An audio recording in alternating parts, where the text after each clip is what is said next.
So hello students, आप सभी का आपके अपने चैनल टीएच क्लासेस एनालिसिस पर एक बार फिर से स्वागत है। तो स्टूडेंट्स, आज हम पढ़ने वाले हैं काफ़ी इंटरेस्टिंग सा चैप्टर, जो कि हमारा क्लास 12th का हिंदी का पहला चैप्टर है, जिसका नाम है कविता कैसे पढ़ें। तो मैं हूँ इस चैनल की होस्ट तनु। तो चलिए स्टार्ट करते हैं हमारा चैप्टर। स्टार्ट करने से पहले हम इसके टाइटल का ही अर्थ समझ लेते हैं, यानी कविता कैसे पढ़ें इसका अर्थ समझ लेते हैं। कविता क्या होता है?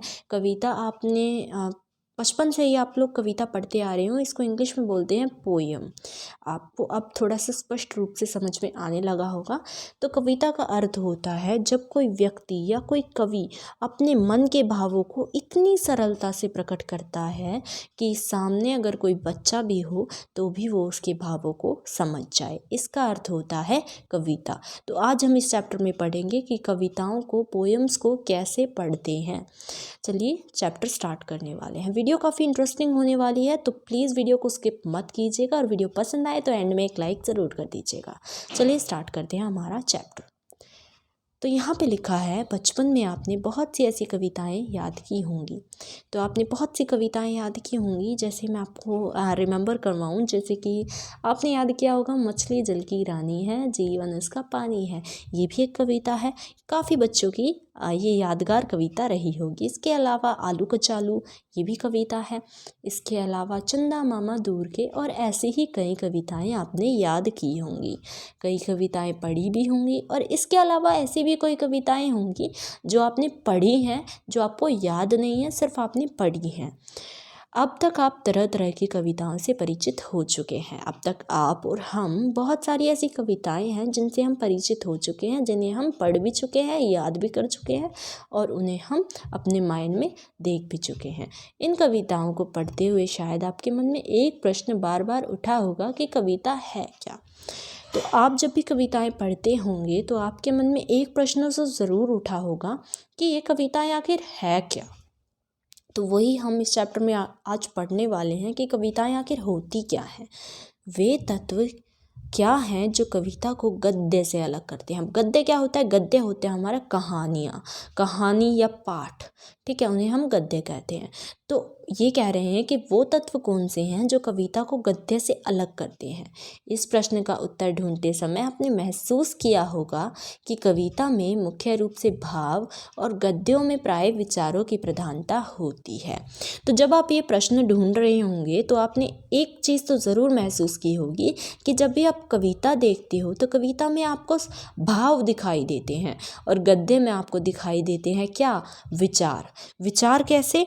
अब जैसे आप कोई कहानी पढ़ रहे हैं, कोई गद्य या कहानी पढ़ रहे हैं, कोई पाठ ही पढ़ रहे हैं, तो लास्ट में आपको एक चीज़ ज़रूर दिखाई दी होगी कि आपको सीख मिलती है, कुछ भी सीख मिलेगी, कि वो चाहे सही सीख हो चाहे गलत बात हो, वो चीज़ आपको मिलती है।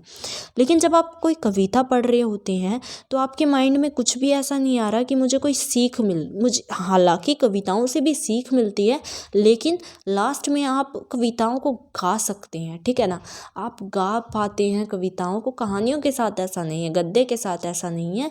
वहाँ पे कविताओं में आपको भाव मिलते हैं, यहाँ आपको क्या मिलते हैं? विचार मिलते हैं। इतनी बात क्लियर हो गई होगी। उसके बाद आगे देख लेते हैं, मनुष्य अपने हर अनुभव को किसी न किसी प्रकार से अभिव्यक्त करने का प्रयास करता है। तो मनुष्य एक ऐसा प्राणी है जो अपने हर अनुभव यानी एक्सपीरियंसेस को किसी न किसी प्रकार से अभिव्यक्त यानी बताने का प्रयास करता रहता है। कई बार आदमी अपने जिस अनुभव को कहकर अथवा बोलकर अभिव्यक्त नहीं कर पाता, उसे गुनगुना कर या रंगों के माध्यम से, इशारों से अथवा अभिनय के द्वारा आसानी से प्रकट कर देता है। तो कई बार जो आदमी है वो अपनी जिन अनुभवों को वो कहकर और बोलकर नहीं बता पाता, उन्हें वो गुनगुना कर, रंगों के माध्यम से, इशारों के माध्यम से, या फिर अभिनय यानी एक्टिंग के द्वारा आसानी से प्रकट कर देता है। अब इसका एक एग्जांपल देख लेते हैं। जैसे मान के चलिए आपको कोई भी आपने कोई भी बालक देखा होगा, कोई भी बच्चा देखा होगा, जब उसको भले ही उसको भाषा का ज्ञान ना हो, उसको भाषा ना आती हो, छोटा बच्चा है उसको भाषा के नहीं पता, लेकिन उसको जो चीज़ बोलनी है, मान लीजिए उसको भूख लगी है, ठीक है, तो वो बताना चाहता है अपनी माता को कि माता मुझे भूख लगी है, तो वो उन चीज़ों को, उस बात को इशारों से बताएगा या फिर अभिनय से बता पाएगा। अभिनय से कैसे बताएगा? वो अपने मुंह के पास अपनी उंगली ले जाके दिखा सकता है कि मुझे भूख लगी है, मुझे दूध चाहिए, है ना। तो ऐसा ही सेम कविताओं के साथ भी है। कैसे देखते हैं? कविता भाषा का ही एक ऐसा माध्यम है जिसके द्वारा भावनाएं व्यक्त की जाती हैं। तो कविता एक भाषा का ऐसा माध्यम है जिसके द्वारा हम अपनी भावनाएं व्यक्त कर सकते हैं कि हम क्या फील कर रहे हैं, ये हम कविताओं से बता सकते हैं। क्या हम वीर फील कर रहे हैं? वीर यानी जो हमारे आर्मी मैन्स हैं, ठीक है, वो जब उनके ऊपर भी कई सारी ऐसी कविताएं हैं जो वीर दिखाती हैं उनको, है ना। या फिर हम खुशी महसूस कर रहे हैं, खुश हैं, ये भी हम कविताओं के द्वारा बता सकते हैं। या फिर अगर हम बहुत ज़्यादा दुखी हैं, वो दुख भी हम कविताओं के द्वारा प्रकट कर सकते हैं। कविता में सौंदर्य तथा भावना की सहज अभिव्यक्ति होती है जो पाठक के मन को आसानी से छू जाती है। तो कविता में सौंदर्य यानी सुंदरता और भावना की सहज अभिव्यक्ति, इन दोनों का मिला जुला एक रूप होता है जो पाठक यानी जो पढ़ रहा है उसके मन को आसानी से छू जाता है, तो वो उसको प्रेरित कर देता है उस कविता को पढ़ने के लिए। उसके बाद प्रस्तुत पाठ में हम कविता क्या है, इसे क्यों और कैसे पढ़ा जाना चाहिए, इन प्रश्नों का उत्तर ढूंढने का प्रयास करेंगे। तो इस पाठ में हम क्या पढ़ने वाले हैं कि कविता आखिर क्या है, इसे क्यों और कैसे पढ़ना चाहिए, ये हम इस पाठ में देखेंगे। उसके बाद आपके आ जाते हैं उद्देश्य यानी इसके पीछे जो हम पढ़ रहे हैं उसके पीछे क्या उद्देश्य है। इस पाठ को पढ़ने के बाद आप क्या क्या सीख जाओगे? सबसे पहले तो आप कविता का स्वरूप स्पष्ट कर पाओगे, क्या है कविता का स्वरूप, महत्व आप बता पाओगे, कविता का अवयव यानी उसके प्रकार बता पाओगे, कविता के कितने प्रकार हैं, क्या उसके प्रकार भी हैं, बिल्कुल हैं, वो भी आप बता पाओगे। कविता क्यों और कैसे पढ़ी जानी चाहिए, जो कि हमारा टाइटल भी है, वो भी आप बता पाओगे। इसके बाद कविता के भाव पक्ष और शिल्प सौंदर्य की आप व्याख्या कर पाओगे। तो वीडियो बहुत अच्छी बनेगी, बहुत अच्छा, आपको मज़ा भी आएगा, बस वीडियो में अंत तक ज़रूर बने रहिएगा। इसके बाद आपका क्रियाकलाप, चैप्टर स्टार्ट करने से पहले आपका क्रियाकलाप आ जाता है। वो क्या है? आपको अपनी पसंद की किसी भी कविता की 4 पंक्तियां यहाँ लिखकर उसमें निहित मूल भाव को स्पष्ट करना है। यानी जो भी आप कविता आपको बहुत अच्छी लगती है उसकी आपको 4 पंक्तियां उठानी है। मान के चलिए आपको मछली जल की रानी है, ये कविता आपको बहुत पसंद है, उसकी 4 पंक्तियां आप यहाँ लिख लीजिए। उसके बाद उसमें जो भी मूल भाव आपको बताया गया है वो आपको नीचे यहाँ पर लिख देना है। जो भी उसमें भाव छुपे हैं कवि के, वो आपको नीचे लिख देने हैं। चलिए, इसके बाद हमारा पाठ शुरू है। पाठ में हमारा सबसे पहले कविता का स्वरूप क्या है ये जान लेते हैं। आप जानते हैं कि कविता साहित्य की सबसे प्राचीन विधा है। तो आप जानते होंगे या नहीं भी जानते हैं तो हम आपको बता देते हैं कि जो कविता है वो साहित्य की सबसे प्राचीन विधा है। विधा यानी जो साहित्य है, हमारा हिंदी साहित्य है, सबसे पुरानी, मतलब पुराने टाइम से, विधा यानी जो पुराने टाइम से चलता आ रहा है, ठीक है। कविताएं जो हैं वो बहुत पुराने समय से लिखी जा रही हैं। जो आम मानव है वो भी इसे लिखता आ रहा है। अधिकांश प्राचीन भारतीय ग्रंथों की रचना कविता में ही हुई है। तो जो हमारे ज़्यादा से ज़्यादा प्राचीन ग्रंथ हैं उनकी सबकी रचना कविता में ही हुई है। सबकी तो नहीं, पर कुछ की रचना कविताओं में ही हुई है। कविता को परिभाषित करने तथा इसके स्वरूप को पहचानने का प्रयास प्राचीन काल से ही होता रहा है। तो इसीलिए जो कविताओं को परिभाषित करना, इसको परिभाषा देना और इसके स्वरूप को पहचानना, ये हमारे प्राचीन काल के जो काव्य शास्त्री थे ये शुरू से ही इसका प्रयास करते आ रहे हैं। प्राचीन संस्कृत ग्रंथों में कहा गया है, क्या कहा गया है कि शब्दार्थो सहितो काव्यम, यानी अर्थात शब्द और अर्थ के सुंदर सामंजस्य को ही काव्य यानी कविता कहा जाता है। तो कविता किसे कहा जाता है? शब्द और अर्थ के सुंदर सामंजस्य, यानी जहाँ शब्द और अर्थ का सुंदर सामंजस्य मिला हो उसे कहते हैं कविता या काव्य। इसी परिभाषा के आधार मानकर प्राचीन काव्य शास्त्रियों ने काव्य की आत्मा को ढूंढने का प्रयास किया था। तो किसको आधार मानकर? शब्द और अर्थ के सुंदर सामंजस्य को आधार मानकर प्राचीन काव्य शास्त्रियों ने क्या ढूंढने का प्रयास किया? काव्य की आत्मा, यानी कविता की आत्मा क्या है, इसको ढूंढने का उन्होंने प्रयास किया। तो उन्होंने क्या पाया, क्या उनका परिणाम निकला? इसको ढूंढते हुए किसी ने रस को कविता की आत्मा माना, तो किसी ने ध्वनि को, किसी ने रीति को माना, तो किसी ने वक्रोक्ति को, और किसी ने अलंकार को। तो उन्होंने क्या पाया? उन्होंने पाया कि किसी ने तो रस को कविता की आत्मा मान लिया, किसी ने ध्वनि को कविता की आत्मा मान लिया, किसी ने रीति को कविता की आत्मा, तो किसी ने वक्रोक्ति और किसी ने अलंकार को। तो रस क्या होते हैं? रस हमारे कई प्रकार के होते हैं, जैसे श्रृंगार रस, ठीक है। इसके अलावा हमारा हास्य रस, रौद्र रस, भयानक रस, इसके अलावा भी कई रस होते हैं। अगर आप चाहते हैं मैं इस पर भी डिटेल्ड वीडियो बनाऊं, आपको रस अच्छी तरह समझाऊं, तो प्लीज़ मुझे कमेंट करके ज़रूर बताइएगा, ठीक है। इसके अलावा क्या है? इसके अलावा ध्वनि को इन्होंने क्या माना? इसकी आत्मा माने। ध्वनि यानी जो बोल रहा है, कभी क्या कहने की कोशिश कर रहा है, ये जो उसकी आवाज़ है उसको उन्होंने इसकी आत्मा माना। इसके अलावा रीति को आत्मा माना, वक्रोक्ति को, और किसी ने अलंकार भी हमारे कई प्रकार के होते हैं, जैसे अनुप्रास अलंकार, उपमा अलंकार और अन्य कई प्रकार के अलंकार। किंतु बाद में हिंदी साहित्य में कविता की परिभाषा दूसरे ढंग से ही की जाने लगी। तो बाद में क्या हुआ? बाद में हिंदी साहित्य में क्या हुआ कि जो कविता की परिभाषा थी वो दूसरे ढंग से की जाने लगी। अब किस ढंग से की जाने लगी वो हम आगे देखते हैं। चलिए देखते हैं। प्राचीन काल में अलंकारों का बहुत महत्व था। तो जो प्राचीन काल था, मैंने बताया अलंकार भी कई प्रकार के थे, अनुप्रास, उपमा, अलग अलग प्रकार, तो इनका बहुत ज़्यादा महत्व था। परंतु आधुनिक काल यानी जो अभी चल रहा है, आधुनिक काल में अलंकारहीन कविता की परंपरा चल पड़ी। तो अब की जो कविताएं आपको मिलेंगी वो अलंकारहीन मिलेंगी, उनमें कोई अलंकार आपको नहीं मिलेंगे। छंद के भी बंधन नहीं रह गए।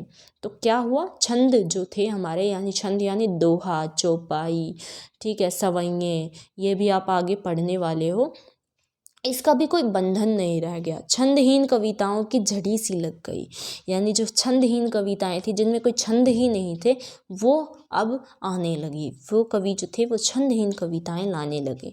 कविता शब्द के गूढ़ अर्थ से अलग होकर सामान्य शब्दों के प्रयोग द्वारा व्यंग्य और विरोध को उजागर करने लगी। अब इसका क्या अर्थ है? व्यंग्य और विरोध। व्यंग्य का अर्थ होता है आप किसी को बातों ही बातों में उसको ताना भी दे दे, अपनी बात भी कह दे, और उसको वो एक प्रकार से उसको समझ भी आ जाए कि आप उसको व्यंग्य कर रहे हो, लेकिन उस बात का उसको बुरा भी ना लगे, तो उसको व्यंग्य कहते हैं। और विरोध तो आपको पता ही होगा, किसी का विरोध करना।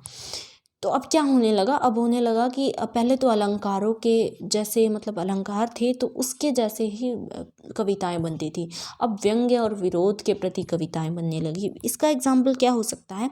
देखिए, जब 1947 से पहले, जब हमारा भारत देश अंग्रेज़ों का गुलाम था, तो जो कवि उस टाइम पे हुआ करते थे, उन्होंने क्या सोचा? उन्होंने अपनी कविताओं के माध्यम से लोगों को जागृत करने की कोशिश की कि उठो, ठीक है। उनको वो व्यंग्य भी करते थे, अंग्रेज़ों का वो व्यंग्य करते थे, अंग्रेज़ों को वो विरोध का भी विरोध करते थे, जिसकी वजह से वो अपने जो जनता थी उनको वो जगाना चाहते थे कि उठो और अंग्रेज़ों का विरोध करो। तो ये ऐसी कविताएं व्यंग्य और विरोध को दर्शाती हैं उस टाइम की, और आज भी ऐसा ही है। आज व्यंग्य और विरोध किसके ऊपर किया जाता है?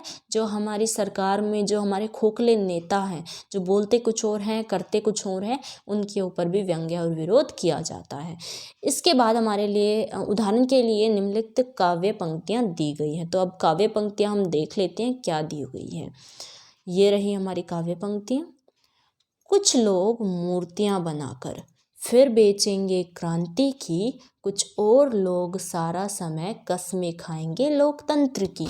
तो अब इसमें क्या कहा गया है कि कुछ लोग मूर्तियाँ बनाकर फिर बेचेंगे क्रांति की। कुछ लोग तो होंगे तो दोबारा से खड़े होकर वही षड्यंत्र की मूर्तियाँ बेचने लगेंगे या क्रांति करने लगेंगे, वो भी षड्यंत्र की। लेकिन कुछ लोग जो होंगे वो दोबारा से उठकर दोबारा से कस्में खाएंगे लोकतंत्र की। तो इसमें हमारा व्यंग्य भी हमें प्रकाशित होता दिखाई दे रहा है और विरोध भी हमें दिखाई दे रहा है, परंतु जो कवि है उसने अन्य माध्यम से अपनी बात कहने की कोशिश किया। उसके बाद क्या बात आती है, आचार्य रामचंद्र शुक्ल जो कि एक बहुत अच्छे कविकार और कहानीकार हैं, ने कविता की परिभाषा तथा स्वरूप पर प्रकाश डालते हुए कहा है, क्या कहा है, हृदय की मुक्ति की साधना के लिए मनुष्य की वाणी जो शब्द विधान करती आई है उसे कविता कहते हैं। तो ये क्या हमें परिभाषा दे रहे हैं कि हृदय की मुक्ति की साधना के लिए जो मनुष्य की वाणी शब्द विधान करती आई है उसे कविता कहते हैं। मतलब जो हमारा दिल है उसकी जो मुक्ति है उसकी साधना के लिए जो मनुष्य अपनी वाणी में जो शब्द विधान करता है, जो शब्दों में वो कहता है, उसे क्या कहते हैं, कविता कहते हैं। ये उन्होंने परिभाषा दी थी। कविता से मानव भाव की रक्षा होती है। जो मानव के भाव हैं, भावना है, उनकी रक्षा होती है। मानव वे पदार्थ या व्यापार विशेष नेत्रों के सामने नाचने लगते हैं, वे मूर्तिमान होते दिखाई देने लगते हैं। उसकी उत्तमता या अनुत्तमता का विवेचन करने में बुद्धि से काम लेने की ज़रूरत नहीं पड़ती। तो जो हमारी कविताएं हैं, इसको पढ़ते हुए मैंने पहले ही बताया था कि हमें इससे ये नहीं देखना लास्ट में कि हमें कोई सीख मिल रही है, नहीं मिल रही, हालांकि मिलती है, परंतु हमें अपनी बुद्धि का प्रयोग करने की ज़्यादा ज़रूरत नहीं पड़ती। उसमें लयात्मकता होती है, लयात्मकता यानी रिदम होती है, उसको हम गाते ही समझ जाते हैं कि इसमें आखिर क्या कहा गया है। कविता की प्रेरणा से मनोवेगों का प्रभाव फूट पड़ता है। जो हमारे मनोवेग हैं, जो हमारे मन की जो भावनाएं हैं, उसका प्रभाव फूट पड़ता है। तात्पर्य यह है कि कविता मनोवेगों को जागृत करने का उत्तम साधन है। तो जो हमारी ये कविताएं हैं वो हमारे मनोवेगों को, मन में जो हमारे है उसको जागृत करने का उत्तम साधन है। कुछ इसी तरह की परिभाषा किसने दी है, आचार्य हजारी प्रसाद द्विवेदी जी ने भी दी है। तो क्या दी है परिभाषा, कविता का लोक प्रचलित अर्थ वह वाक्य है जिसमें भावावेश हो, कल्पना हो, पद लालित्य हो तथा प्रयोजन की सीमा समाप्त हो चुकी हो। तो क्या कहते हैं हजारी प्रसाद द्विवेदी जी कि कविता का लोक प्रचलित अर्थ क्या है, वह वाक्य है, वो वाक्य है जिसमें भाववेश हो, यानी जिसमें भाव हो, कल्पना हो, कल्पना यानी कुछ भी कल्पना अपनी कवि कर लेता है और उसको कविता में जब दिखा देता है, या फिर पद हो, उसमें पद लालित्य हो, या फिर प्रयोजन हो, प्रयोजन यानी कुछ भी योजना प्रोजेक्ट हो, उसकी सीमा समाप्त हो चुकी हो, उसे क्या कहते हैं, कविता कहते हैं। इस प्रकार कविता का स्वरूप उपयुक्त परिभाषाओं के आधार पर कुछ इस तरह निर्धारित किया जा सकता है। तो क्या निर्धारित किया है, एक बार ये देख लेते हैं। कविता में भाव तत्व की प्रधानता होती है, यानी क्या होता है, कविता में सबसे पहले भाव आपको दिखाई देगा। भाव तत्व क्या कहना चाहता है, किस प्रकार वो फील कर रहा है कवि, वो आपको सबसे पहले कविता में दिखता है। उसके बाद कल्पना के मिश्रण से सौंदर्य चित्रण को कविता में सहज और ग्राह्य बनाया जाता है। तो जो कल्पना है उसकी, कवि कुछ भी कल्पना कर लेता है और उसके मिश्रण से जो सौंदर्य चित्रण, जो सुंदर चित्रण वो करता है, उसको कविता में सहज और ग्राह्य यानी जो पाठक है वो उसको ग्रहण करने में बहुत ज़्यादा सरल बना देता है कवि। कविता में चिंतन अथवा विचारों की जटिलता नहीं होती, यानी हमें कुछ सोचना या कुछ विचार करना नहीं पड़ता, उसको सिर्फ हमें गाना पड़ता है, उसकी धुन में हमें लय लीलाहित होना पड़ता है। कविता की शब्दावली गद्य से विशिष्ट होती है। गद्य से विशिष्ट मतलब जो कई ऐसी बड़ी बड़ी बात भी हैं जो कम से कम शब्दों में कवि हमें कई बार समझा देते हैं। तो जो गद्य होते हैं उनसे कम हमारे यहाँ पर शब्द होते हैं, यानी कहानी हमारी बड़ी बड़ी होती हैं, लेकिन जो कविताएं हैं वो छोटी छोटी होती हैं, लेकिन फिर भी बहुत बड़ी बड़ी बातें कह जाती हैं। इसके बाद कविता में केवल अर्थ ग्रहण कराकर बात को स्पष्ट करने की क्षमता नहीं होती, बल्कि इसके द्वारा बिंब विधान भी किया जाता है। क्या कह रहे हैं कि इसमें सिर्फ अर्थ ग्रहण नहीं कराया जाता, बल्कि इसमें बिंब विधान भी होता है। बिंब क्या होता है, बिंब एक प्रकार का शब्द चित्र होता है जो कविता में ही उपस्थित होता है, यानी कविताओं के साथ हमें चित्र भी दिए जाते हैं जिनसे हम समझकर, मतलब जब आप कोई कविता पढ़ रहे हैं, ठीक है, तो जैसे मान के चलिए आप पढ़ रहे हैं चन्ना मामा दूर के और मुझे कविता तो ये याद नहीं है, अगर आपको याद है तो कमेंट में ज़रूर बताइए, ठीक है। तो ये कविता है कुछ चंदा मामा दूर के पुए पकाए पूर के, कुछ इस तरीके की कविता है ये। तो जब आप इस कविता को गाते हो, पढ़ते हो, तो आपके दिमाग में क्या आता है कि चित्र बन जाता है ना एक, कि चंदा मामा है वो भी दूर के हैं, कुछ इस तरीके का आपके दिमाग में चित्र बन जाता है। तो इस तरह से ये कविताएं जो होती हैं ये हमें सिर्फ अर्थ ग्रहण नहीं करवाती, ये हमें एक शब्द चित्र भी प्रदान करती हैं। आगे हम देख लेते हैं कैसे शब्द चित्र हमें प्रदान करती हैं। देखिए, अब कवि ने हमें जो ये चित्र हमें दिया गया है, ये चित्र हमें दिया गया है, इस चित्र में देखिए आपको क्या दिखाई दे रहा है, आपको क्या दिखाई दे रहा है इस चित्र में। आपको कुछ लोग कहेंगे कि यहाँ पे एक आदमी है, कुछ लोगों को ये औरत दिखाई दे रही होगी, एक स्त्री दिखाई होगी, कुछ लोगों को ये जो है चांद सूरज के प्रकार का कुछ गोला सा दिखाई दे रहा होगा, ठीक है। तो जो कविताएं होती हैं वो भी इसी प्रकार होती हैं। कुछ लोग उसे अलग अलग लोग जो होते हैं कविता को पढ़ने के बाद अपने अलग अलग विचार, अपने अलग अलग भावों को वो लोग ग्रहण करते हैं। जैसे कुछ लोग यहाँ सिर्फ एक स्त्री को देख पा रहे होंगे, तो कुछ लोग एक स्त्री और पुरुष दोनों को देख पा रहे हैं, ठीक है। तो कुछ लोग हैं जो इन तीनों चीज़ों को देख पा रहे हैं और उसे समझ पा रहे हैं। तो अलग अलग लोग जो हैं वो अलग अलग प्रकार से कविता को पढ़ते हैं और अलग अलग प्रकार से ही अपने भावों को ग्रहण करते हैं, ठीक है। तो चलिए आगे बढ़ जाते हैं। आगे बढ़ने के बाद हमें देखें यहाँ पे आपको पाठगत प्रश्न दिखाई, मैं साथ साथ आपके प्रश्न भी करवाती जाऊँगी, बस आपको क्या करना है, इंटरेस्ट के साथ ये मेरे साथ पढ़ना है। चलिए, कविता में डैश की प्रधानता होती है, डैश तत्व की प्रधानता होती है। तो हमारा पहला प्रश्न है कि कविता में किस तत्व की प्रधानता होती है। हमने ऊपर पढ़ा था, ऑप्शन है हमारे भाव, विचार, कल्पना या एक। हमने इसको ऊपर पढ़ा था, भावों की प्रधानता होती है। अभी अभी हम पढ़ के आए हैं, कविता में भावों की प्रधानता होती है। आधुनिक कविता में डैश कविता की परंपरा चल पड़ी। किन कविताओं की, अब कौन सी कविताएं आती हैं, अलंकृत है इसका ऑप्शन, अलंकारहीन है, छंदबद्ध है या वक्रोक्ति मूलक है। इसका आंसर हो जाएगा अलंकारहीन, क्योंकि जो अब कविताएं हैं वो अलंकारहीन आ चुकी हैं। पहले अलंकारों पर ध्यान दिया जाता था, लेकिन अब अलंकारों पर इतना ध्यान नहीं दिया जाता। थर्ड क्वेश्चन है, किसने कहा है कि कविता हृदय की मुक्ति की साधना के लिए मनुष्य द्वारा रचित वाणी विधान है। तो किसने कहा था, ये किसने कही थी ये बात, हमें एक पहले परिभाषा मिली थी, तो ये बात कही थी हमारे, ऑप्शन देख लेते हैं एक बार। आचार्य हजारी प्रसाद द्विवेदी ने, बाबू गुलाब राय ने, आचार्य रामचंद्र शुक्ल ने या दंडी ने। तो आप कंफ्यूज मत होना, इसका ऑप्शन है आचार्य रामचंद्र शुक्ल। इसके बाद फोर्थ क्वेश्चन है, कविता में अनिवार्य रूप से मौजूद होती, क्या मौजूद होती, उत्तमता, लयात्मकता, क्षमता या चित्रात्मकता। इसका आंसर हो जाएगा लयात्मकता। लयात्मकता यानी रिदम, जिस कविताओं को आप गा कर भी पढ़ सकते हैं, ठीक है। तो इसका आंसर हमारा लयात्मकता हो जाएगा।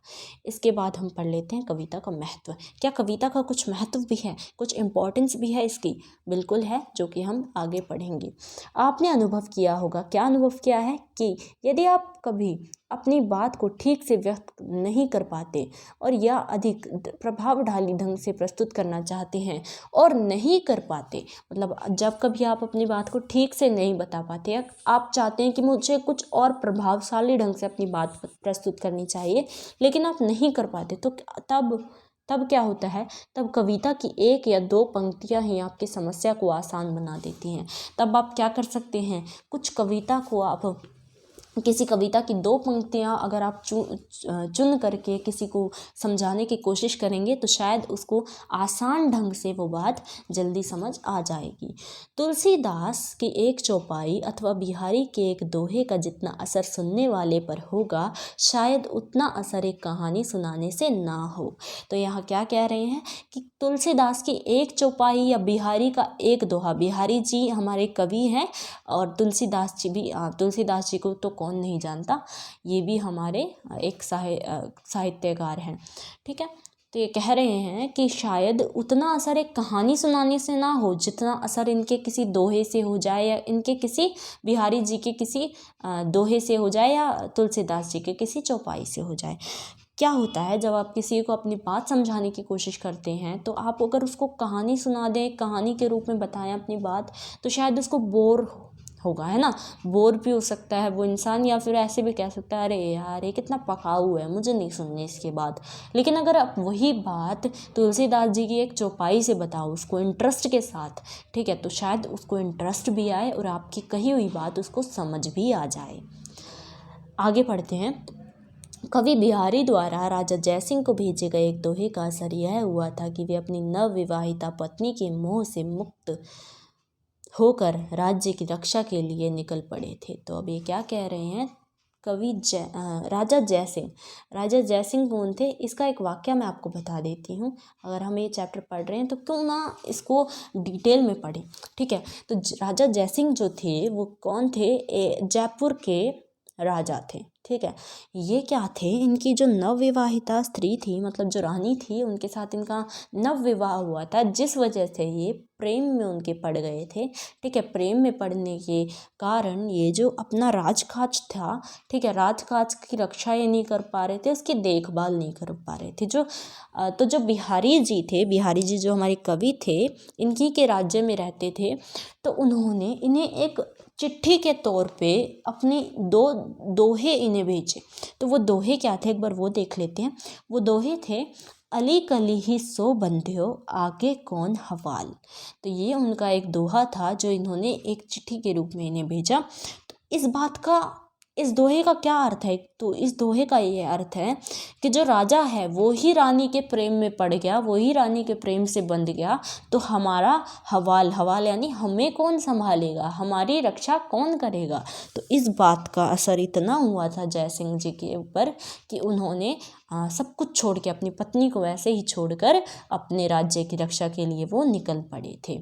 और उसके बाद इसी चीज़ को जब वो रक्षा के लिए निकल पड़े तो क्या हुआ कि जो उनका दुश्मन देश था, दुश्मन राज्य था, उन्होंने उसके ऊपर हमला कर दिया, जिसकी वजह से वो क्या हुआ, वो जब रक्षा के लिए निकले तो इस वजह से उन्होंने अपने देश की रक्षा भी वो कर पाए, अपने राज्य की रक्षा भी वो कर पाए।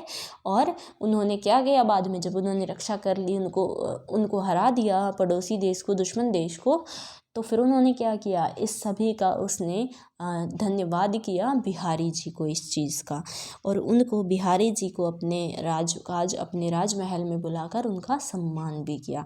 तो आप समझ रहे हो कि मतलब दोहे का एक राजा के ऊपर अगर इतना असर हुआ तो आम जनता पर कितना असर हो सकता है। कई दोहे ऐसे हैं जो बहुत ज़्यादा अच्छे भी होते हैं और आपको प्रेरित भी कर सकते हैं। तो अब कवि क्या कहते हैं, कविता के महत्व पर प्रकाश डालते हुए आचार्य रामचंद्र शुक्ल ने भी कहा है, कविता की प्रेरणा से कार्य में प्रवृत्ति बढ़ जाती है।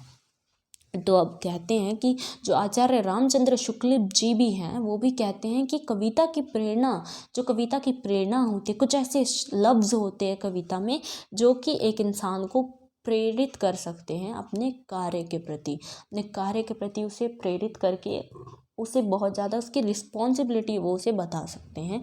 कुछ ही दोहे, कुछ ही कविताएं। प्राचीन काल में कविता को मनोरंजन का साधन भी समझा जाता था।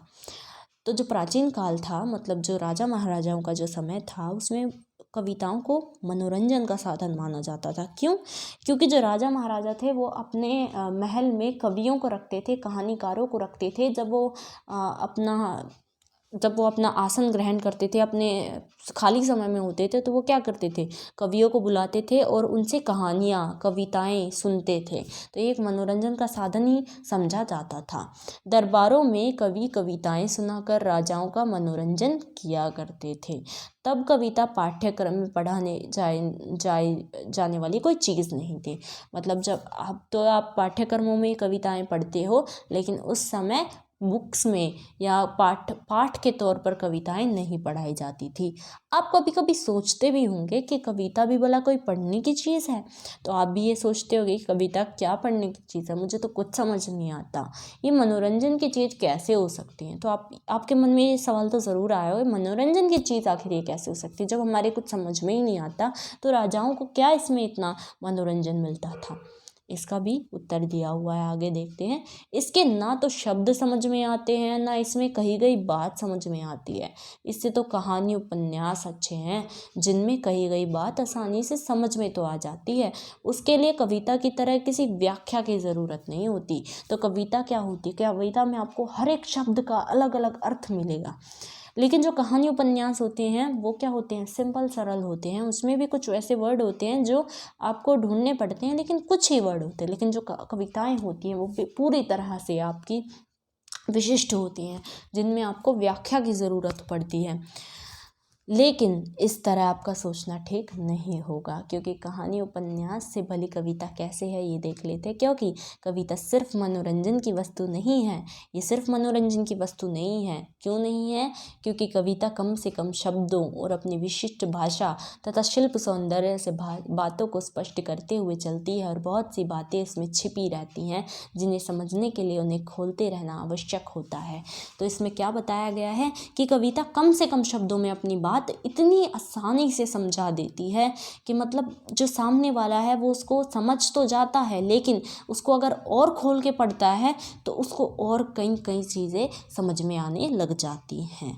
अतः यह गद्य की अपेक्षा कठिन लगती है। इसीलिए कई बार ये जो कहानियाँ हैं, गद्य हैं, उनकी उपेक्षा ये कठिन लग जाती हैं हमें। लेकिन यह भी तो देखिए कि कविता ही है जो अधिक देर तक आपको याद रह जाती हैं, है ना। कविता क्योंकि हम गा सकते हैं, है ना, गा के कई बार हम पढ़ लेते हैं, तो जिस वजह से हमें ये याद रह जाती हैं। उदाहरण के लिए आप उपयुक्त समय और स्थान पर आसानी से इसका प्रयोग कर सकते हैं। इसीलिए जो कविता आपको याद होती हैं उनको आप क्या कर सकते हैं? अगर आपको किसी को अपनी बात समझानी हो तो आप इन कविताओं का प्रयोग कर सकते हैं, जिसकी वजह से आप अपनी बात आसानी से किसी भी इंसान को समझा सकते हैं। ठीक है, अब आप बताइए कि कविता कैसे मनोरंजन की वस्तु हुई। इस संबंध में रामचंद्र शुक्ल ने भी कहा है कि प्राय लोग कहते हैं कि कविता का अंतिम उद्देश्य मनोरंजन है, पर मेरी समझ में मनोरंजन उसका अंतिम उद्देश्य नहीं है। तो जो रामचंद्र शुक्ल जी है वो कहते हैं कि लोग कहते हैं, क्या कहते हैं कि कविता का अंतिम उद्देश्य क्या है? सिर्फ मनोरंजन है। पर रामचंद्र जी कह रहे हैं नहीं, मनोरंजन उसका अंतिम उद्देश्य नहीं है। क्यों नहीं है? क्योंकि कविता कम से कम शब्दों में जितनी सरल, सुघड़ तथा लयात्मक ढंग से अधिक बातें व्यक्त कर सकती है, उतना गद्य नहीं। तो वही बात रिपीट कर करके हमें बताई जा रही है कि कविता कम से कम शब्दों में अपनी बातों को क्या कर सकती है? सरल और सुघड़ लगा और अच्छे ढंग से हमें वो बातें व्यक्त कर सकती है, जितना शायद गद्य भी नहीं कर पाएगा। इसीलिए कविता अधिक समय तक हमें याद रहती है। ऊपर भी हमने यही पढ़ा, सेम चीज़ यही हम नीचे भी पढ़ रहे हैं। लयात्मकता होने के कारण इसे कहीं भी गुनगुनाया जा सकता है। लयात्मक यानी क्योंकि ये रिदम है, इसमें रिदम होती है, क्योंकि हम इसे गा सकते हैं तो हम इसे कहीं भी गुनगुना सकते हैं। कहीं होंगे ना, जैसे पुराने जब हम छोटे थे तो कितनी सारी हमने कविताएं याद की जो आज भी हम कई बार गुनगुनाते हैं, है ना। तो कविताएं कभी भी गुनगुनाई जा सकती हैं, किसी भी समय पे गुनगुनाई जा सकती हैं। दूर सुनसान रास्ते में अकेले चला जा रहा राही कविता गुनगुना कर अपना मनोरंजन कर लेता है। तो दूर अकेले रास्ते पर अगर कोई अकेला आदमी चल रहा है तो वो भी अपनी किसी भी कविता को गुनगुना कर अपना मनोरंजन कर लेता है और रास्ता वो आसानी से पार कर लेता है। इस प्रकार हम देखते हैं कि कविता हमारे जीवन की अन्य आवश्यकताओं की तरह एक प्रमुख आवश्यकता है। इसलिए जो कविता है वो बहुत महत्वपूर्ण है, हमारी एक आवश्यकता ही है, जैसे दूसरी आवश्यकताएं हैं। कविता के माध्यम से प्राप्त होने वाला सुख किसी भी भौतिक सुख से अलग और बेहतर होता है। तो जो कविता के माध्यम से जो सुख हमें प्राप्त होता है वो किसी भी भौतिक सुख से, कोई भी अलग भौतिक सुख है उससे भी ज़्यादा महत्वपूर्ण और बेहतर होता है। यहाँ पर आप यह न समझे कि कविता केवल किताबों और अखबारों में छपी हुई होती हैं। कविता सिर्फ किताबों में है या अखबारों में नहीं छपी होती, बल्कि कहाँ कहाँ मिलती है हमें? गीतों में, गज़लों में, फिल्मी धुनों में और नज़मों में, शेर में। सभी कविता के ही विभिन्न रूप है। तो ये सारे भी कविता के विभिन्न रूप है। आप अवश्य ही कुछ ना कुछ गुनगुनाते रहते होंगे और इसका आनंद लेते होंगे। तो आप भी कुछ ना कुछ कविता गुनगुनाते रहते होंगे और इसका आनंद आप लेते रहते होंगे। इसके बाद हमारे कविता के अवयव आते हैं। कविता के हमारे 2 प्रकार के अवयव होते हैं।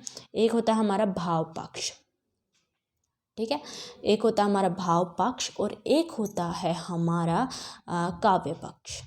या शिल्प पक्ष, जिसमें हमारा क्या आता है, जिसमें हमारा आता है शिल्प सौंदर्य। ये हम कविता के अवयव यानी प्रकारों में पढ़ेंगे। चलिए वो पढ़ते हैं। कविता के अवयव से हमारा तात्पर्य उन तत्वों से है जिनसे मिलकर कविता बनती है, अथवा कविता पढ़ते समय जिन तत्वों पर मुख्य रूप से हमारा ध्यान आकर्षित होता है। तो कविता के अवयव क्या होते हैं? कविता के अवयव वो तत्व हैं जिनसे मिलकर की कविता बनती है, और कविता पढ़ते समय जिन तत्वों के ऊपर हमारा सबसे ज़्यादा ध्यान जाता है उन तत्वों को क्या कहते हैं? कविता के अवयव कहते हैं। काव्य अर्थात कविता के आरंभिक काल से ही कविता के स्वरूप को समझने का प्रयास विद्वानों ने किया है। यानी जब से कविताएं लिखी जा रही हैं तब से ही विद्वानों ने इसके जो स्वरूप है उसको समझने का प्रयास किया है। प्राचीन काल में भारतीय काव्यशास्त्र के अंतर्गत क्या था? कविता की तुलना एक सुंदर युवती की तुलना से की गई है, और कहा गया है कि शब्दार्थ जिसका शरीर है, अलंकार जिसके आभूषण है, रीति शारीरिक अवयवों का गठन है, गुण स्वभाव और रस आत्मा है। तो क्या यहाँ पर कह रहे हैं कि जो कविता के जो अवयव हैं उसकी तुलना किससे की गई है? एक सुंदर युवती से की गई है। क्या कहते हैं? कि जिसके शब्दार्थ उसका शरीर है, यानी जो कविता है उसके शब्दार्थ क्या है? उसका शरीर है। अलंकार उसके आभूषण है। रीति क्या है? रीति उसके शारीरिक अवयवों का गठन है। अवयवों यानी उसके हाथ, पैर और अन्य प्रकार के उसके शारीरिक अवयव, ठीक है। गुण, स्वभाव और रस क्या है? उसकी आत्मा है। ऐसी युवती को क्या कहते हैं? कविता कहते हैं। इन अवयवों के अलावा छंद को भी काव्य का अवयव माना गया है। इसके अलावा छंद को भी कविता का अवयव माना गया है। इस आधार पर काव्य के 6 अवयव बताए गए हैं। कितने अवयव बताए गए हैं? 6 अवयव बताए गए हैं। किंतु आधुनिक काल तक आते आते इन अवयवों के विषय में विद्वानों की मान्यता बदल गई है। लेकिन जो आधुनिक काल है, जो आज का काल है, वहाँ तक आते आते इन अवयवों के विषय में विद्वानों की जो मान्यता है वो बदल गई है। यानी पहले 6 अवयव थे, अब कितने अवयव है ये देख लेते हैं। छंद, रीति, रस और अलंकारों पर विशेष ध्यान नहीं दिया गया। तो आज की जो कविताएं आपको मिलेंगी उन पे छंद, रीति, रस, अलंकार इन पे ज़्यादा ध्यान नहीं दिया जाता। इसके स्थान पर कविता में कथ्य यानी कही जाने वाली बात और विचार दृष्टि अर्थात कवि के चिंतन को विशेष महत्व दिया जाने लगा। तो आज की जो कविताएं होती हैं उनमें क्या ज़्यादातर आप देखने को मिलता है? सबसे पहले तो आपको क्या बात कही जा रही है, क्या कवि कहना चाहता है, इस पर ज़्यादा ध्यान दिया जाता है। और इसके अलावा कवि का चिंतन क्या है, कवि क्या सोच के वो बात कह रहा है, इस पे ज़्यादा ध्यान दिया जाता है। किंतु उपयुक्त अवयवों को पूरी तरह बेकार साबित करके इन्हें कविता से अलग नहीं किया जाता। लेकिन जो ऊपर जो अवयव बताए गए हैं इनको अलग साबित करके, बेकार साबित करके कविता से अलग नहीं किया जाता। इसीलिए कविता के बारे में अब कहा जाने लगा है कि काव्य का अंतरंग उसका बोध पक्ष यानी भाव पक्ष है, और बहिरंग कला पक्ष यानी शिल्प सौंदर्य है। तो अब क्या कहते हैं कि जो कविता का जो अंतरंग है, अंदर का रंग है, वो क्या है? बोध पक्ष यानी क्या भाव है उसके। और जो बाहिर रंग है यानी जो बहिरंग है, उसका बाहर का रंग है, क्या है? शिल्प सौंदर्य, इसका कला पक्ष है। दोनों ही महत्वपूर्ण हैं, ठीक है, दोनों ही हमारे महत्वपूर्ण हैं। अंतरंग काव्य को उत्कर्षमय बनाते हैं तो बहिरंग कला पक्ष को सार्थकता प्रदान करता है। तो जो अंतरंग है वो क्या करता है? उत्कर्षमय बनाते हैं। तो जो बाहर का रंग है वो क्या करता है? कला पक्ष को सार्थकता प्रदान करता है। इस प्रकार हम जो अवयव हैं उनको 2 भागों में विभाजित करते हैं, भाव पक्ष और कला पक्ष। आगे देखेंगे। पहले हम देखते हैं भाव पक्ष। भाव पक्ष क्या है? भाव पक्ष कविता का वह पक्ष है जिसमें कवि का चिंतन, उसकी सोच और उसका संदेश होता है। तो भाव पक्ष में हमारे भाव पक्ष समझ में आपको नाम से ही पता चल रहा होगा कि जिसमें कवि क्या सोच रहा है, उसकी सोच क्या है, उसका चिंतन क्या है, उसके संदेश क्या है, उसके भाव क्या हैं, इसके बारे में जिस पक्ष से पता चले वो भाव पक्ष है। इसके 3 रूप हैं। कितने? 3। कथ्य, रस, विचार दृष्टि। तो इन कथ्य, रस, विचार दृष्टि में क्या अंतर है ये भी एक बार देख लेते हैं। कथ्य यानी जो कविता में जो बात कही गई है, कविता के माध्यम से कवि क्या कहना चाहता है, उसका संदेश क्या है, और कवि की भावना का स्रोत क्या है, और उन भावनाओं के पीछे कौन कौन सी बातें छिपी हैं, ये आता है हमारा कथ्य में। उसके बाद प्राचीन काल में रस को कविता की आत्मा माना जाता था, और अब तक रस का समावेश प्रयास किया जाता था। तो अब क्या था कि जो कविता की आत्मा माना जाता था वो था रस को माना जाता था। तो पहले के टाइम पे रस को ज़्यादा से ज़्यादा प्रयास करके इनको क्या करते थे, कविताओं में लाने की कोशिश करते थे। लेकिन अब जो आधुनिक कविता है उसमें रस अपने आप कथ्य और भाषा के कौशल से उत्पन्न हो जाते हैं। तो अब की जो कविताएं हैं उसमें अपने आप ही रस आ जाते हैं। कविता के अवयवों में आज भी रस का महत्वपूर्ण स्थान है। तो जो कविता के अवयव हैं इसमें रस बहुत ज़्यादा महत्वपूर्ण अपना स्थान रखता है। रस कविता के वे तत्व होते हैं जो पाठक के अंदर सोए हुए स्थायी भावों को जगाकर कथ्य को ग्रहण कराने में सहायता पहुंचाते हैं। तो जो रस होते हैं वो कथ्य को, जो कही गई है बात, उसको ग्रहण कराने में बहुत ज़्यादा आवश्यक होते हैं। ठीक है, पाठक को भी कवि की मनोस्थिति तक पहुंचाने का प्रयास करते हैं। तो जो पाठक होता है, जो पढ़ रहा है, वो भी कवि की मनोस्थिति क्या है वो जान सकता है रसों से। यहाँ विचार दृष्टि से मतलब है कि कवि का विचार स्रोत क्या है। तो विचार जो विचार ला रहा है वो कहाँ से आ रहा है, वो किसी चिंतन परंपरा से प्रभावित तो नहीं है, या यदि है तो उसके विचारों में कौन से मूल तत्व हैं जो पूर्ण चिंतन परंपरा से उसके विचारों को जोड़ते अथवा अलग करते हैं। ठीक है, तो ऐसे कौन से विचार है जो उसके इन विचारों को जो इन परंपराओं को उसको जोड़ते हैं या उससे अलग करते हैं। भाव पक्ष कविता का आधार और सबसे महत्वपूर्ण पक्ष माना जाता है। तो ये जो कविता है उनका बहुत महत्वपूर्ण और भाव पक्ष जो है वो बहुत ज़्यादा महत्वपूर्ण है, बहुत ज़्यादा इसका आधार माना जाता है। ऐसे आप ऊपर पढ़ चुके हैं कि कविता में भावना प्रधान होती है और गद्य में विचार। तो हम ऊपर पढ़ के आ चुके हैं कि कविताओं में क्या है, भावना सबसे ज़्यादा इम्पॉर्टेंट है कि क्या कवि कहना चाहता है, उसके भाव क्या हैं, और गद्य में हमारे विचार इम्पॉर्टेंट होते हैं। इसीलिए भाव पक्ष कविता का महत्वपूर्ण पक्ष होता है। इसे काव्य की आत्मा तक कहा गया है। जो भाव पक्ष है उसे कविता की आत्मा तक कहा गया है। काव्य के भाव पक्ष में कल्पना भी एक प्रमुख अवयव है। जो चीज़ वास्तव में होती नहीं है किंतु कवि स्मरण कर या अपनी सोच के आधार पर उसका चित्र खींच देता है, वह कल्पना के द्वारा ही संभव हो पाता है। कई बार आप पढ़ते होंगे कि दो चिड़िया आपस में बात करती दिखाई जाती हैं। चिड़ियों को बोलना या बात करना कवि की कल्पना द्वारा रची गई चीज़ है। तो यहाँ पे बताया गया है कि कई बार ऐसा होता है, भाव पक्ष से हमें क्या होता है कि जो कवि है वो स्मरण करके, सोच करके अपने जो कल्पना है ना उसका एक चित्र सा खींच देता है। मतलब कई बार आप देखते होंगे दो चिड़िया बात कर रही हैं, दो जो जानवर हैं वो आपस में बात कर रहे हैं। हालांकि ऐसा संभव नहीं है, लेकिन जो कविता में जो उसकी कल्पना होती है वो दर्शाई जाती है। उसके बाद हमारा आता है कला पक्ष। कला पक्ष क्या है ये देख लेते हैं। कला पक्ष कविता का वह पक्ष होता है जिसके द्वारा कवि अपनी भावनाओं की अभिव्यक्ति यानी अपनी भावनाओं को दिखाता है। ठीक है, अभिव्यक्ति करता है। इसमें कवि का शिल्प चातुर्य दिखाई देता है। इसमें क्या दिखाई देता है, शिल्प चातुर्य। आगे देखेंगे वो क्या है, कितने कलात्मक ढंग से और किन वस्तुओं के उत्कृष्ट प्रयोग से कवि ने अपनी बात को अभिव्यक्त करने की कोशिश की है, वह कला पक्ष के अंदर दिखाई देता है। ठीक है, तो कला पक्ष में क्या क्या दिखाई देता है कि वो अपने किन ढंगों से, किन कलात्मक ढंगों से, क्या भाषा शैली उसकी है, क्या उसने छंद किए हैं, ठीक है, क्या किस तरह से वो बोल रहा है और किस प्रकार से वो अपनी बात रख रहा है, ये हमारे कला पक्ष में दिखाई देते हैं। कला पक्ष में भाषा शैली, छंद, अलंकार आदि प्रमुख तत्व होते हैं।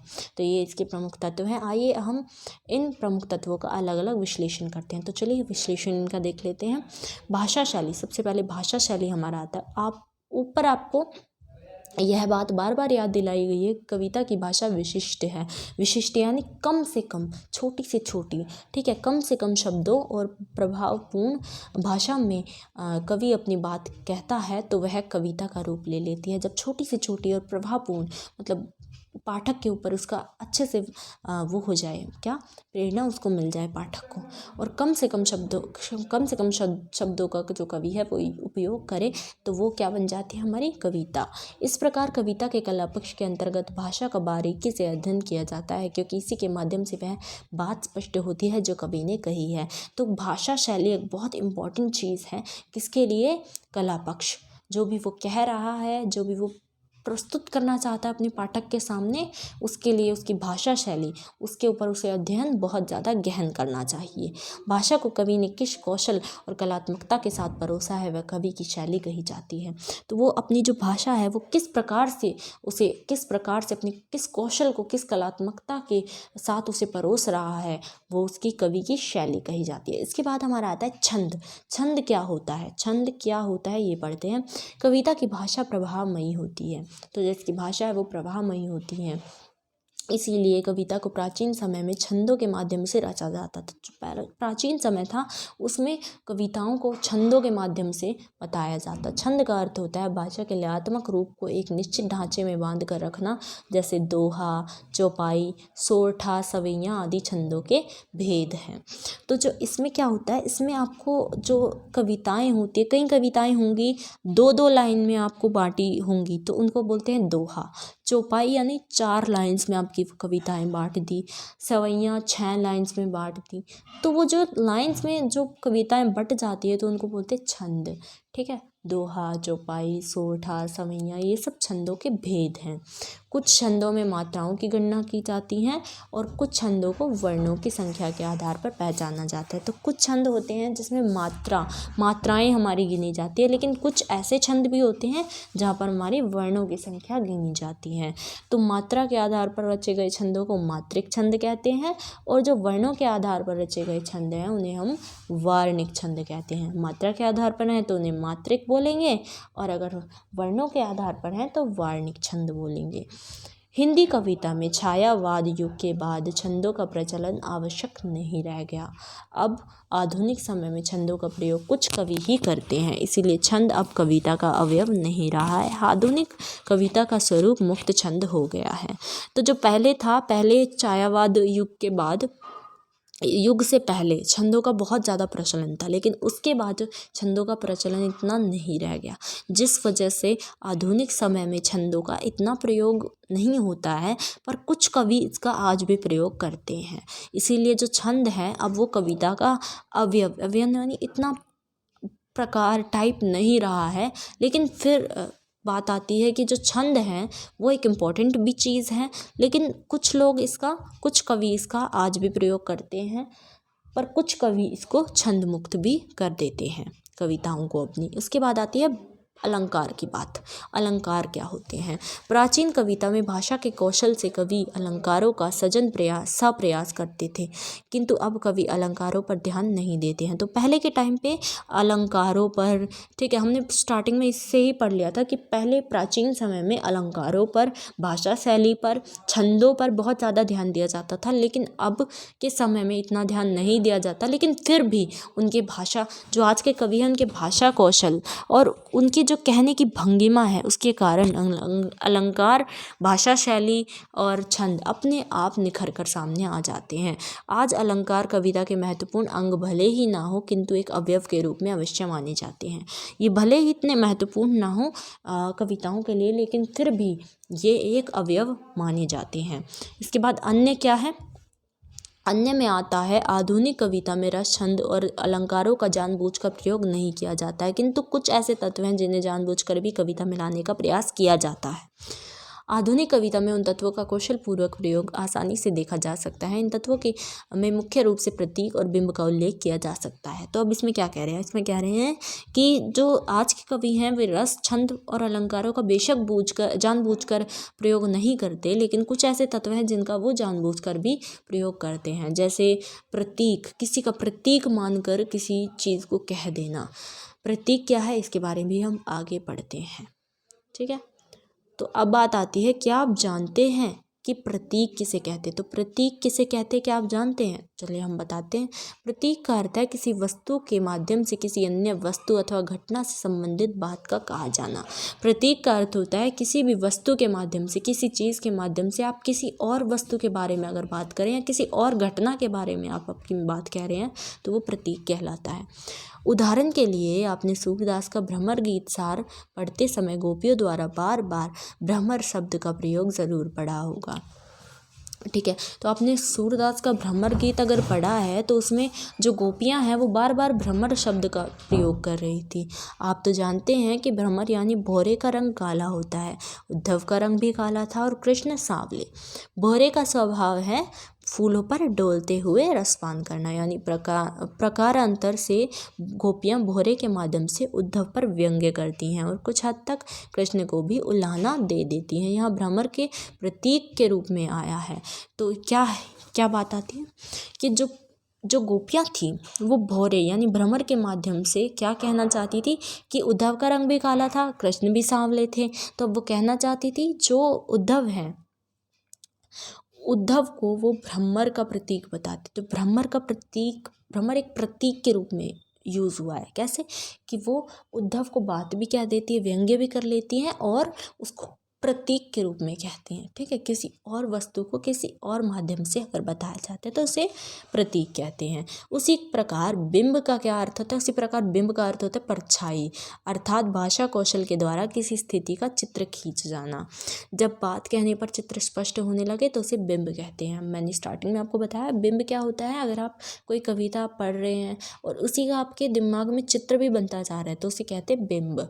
कई बार आप कविता पढ़ते समय ऐसा अनुभव करोगे जो बात कही जा रही है उससे कई बातों का आभास मिल रहा है। जो कई बार आप ऐसा अनुभव करते हैं ना कि जो आप कविता पढ़ रहे हो दिमाग में आपके वही कविताएं चलती रहती है और ऐसा आपको लगता है कि मैं उसी कविता के अंदर हूँ। दूसरी स्थितियों और घटनाओं के भी चित्र आंखों के सामने उभरते चले जा रहे हैं। इसी भाषा कौशल को बिंब कहते हैं। तो इस भाषा कौशल को क्या कहते हैं? बिंब कहते हैं। इस प्रकार उपयुक्त सभी तत्व मिलकर कविता की रचना में सहयोग प्रदान करते हैं, अतः कविता को पढ़ते समय इन सभी अवयवों पर ध्यान देना भी आवश्यक होता है। तो इन्हीं सभी अवयवों से क्या बनती है? हमारी कविता बनती है। तो हमारा जो चैप्टर है वो हो गया है कंप्लीट। इसके बाद आ जाते हैं आपके क्वेश्चन। ठीक है, यहाँ पे आपके क्वेश्चन आ जाते हैं। तो सबसे पहले हमारा क्वेश्चन है कि कविता की प्रेरणा से कार्य में डैश होती है। क्या होती है? प्रवृत्ति बढ़ती है। प्राचीन विद्वानों ने डैश को कविता की आत्मा माना है। किसे आत्मा माना है? रस को। प्रतीक तथा बिंब डैश पक्ष के तत्व हैं। किसके? प्रतीक और बिंब किसके हैं? कला पक्ष के प्रतीक हैं।